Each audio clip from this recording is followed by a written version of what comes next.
Today we're looking at Advanced Mechanics Worksheet 5, Projectile Motion Problems 3. And the question that we're answering today is question 9 here. And there's a list there of all the things that we're looking for from A to G, and we've filled in range and time of flight because they're both given to us. We've also annotated that up on the diagram on the right.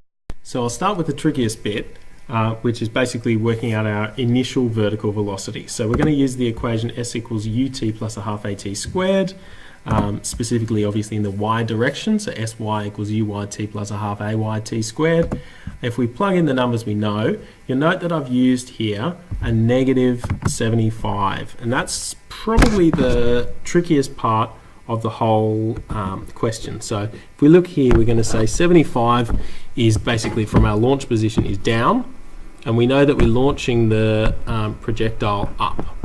So if we're defining this direction as positive in the y direction and this way here as being positive in the x direction, which is our normal convention if we've got a projectile that's going to be moving up in that direction, this becomes negative in the y direction. So we've got our origin at the launch point, so this is negative y, where this is positive y. So that's why we've got over here a negative 75 for our final displacement. So note we've got basically we're looking at the arc of the projectile from the launch position right to the end, which is going to be 75 meters lower than where it started. And then other than that, we're just popping in 10 in each spot for the time because we're looking at the whole arc of the projectile, and obviously A we know is going to be 9.8. So we'll simplify that a little bit further. So we'll pop that up into our little table on the left there, and then we can move on to our next section. For the next section, I think we'll look at ux, which will be much easier to find. So we're going to use sx equals uxt, which is basically just speed equals distance over time once we rearrange it. So we've got 500 meters of range that it needs to cover in a 10-second period. That gives us 50 a second, and we can pop that straight up there into the table. So that's easy enough. Taking the two numbers that we've calculated here, that is ux and uy, we can start to put them into this little triangle, like so. And we're going to use Pythagoras' theorem first up to find out that u is equal to 65 meters per second. And then we need an angle as well. I'm going to go ahead and use tan and say tan theta is 41.5 over 50. And working backwards using inverse tan, I'll get 39.7 degrees as my launch angle. So I can go ahead now and pop those both up into our table as well.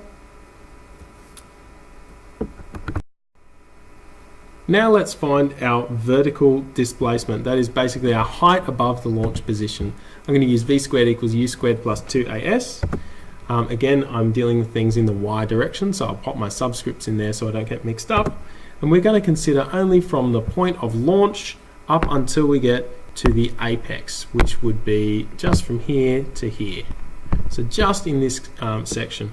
And the reason, of course, that we're doing that is because we want to make one of these values 0, specifically Vy. So if we were only looking up to the apex, we know that the velocity is going to be 0 when it reaches that apex. So we'll plug in our known values, 0 for Vy, 41.5 squared there for Uy squared, which comes from the calculation we did earlier, and the rest of it is pretty straightforward, 2, 9.8, and obviously s, our unknown of vertical height. So all we've got to do is plug those values in and solve, and we get a displacement of 87.9 meters. I've popped that number now into the table, and we're going to look at the last remaining unknown, which is the time it takes to reach that maximum height. So we'll use here v equals u plus at, and again we're only considering how long it takes to get from the launch position up to the apex there.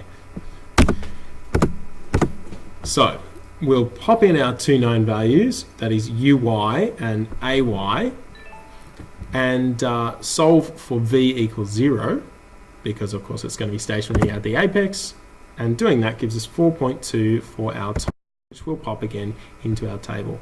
So that should be that whole question solved. Hopefully that's helped you out. If you've got any more questions, just let me know. Cheers.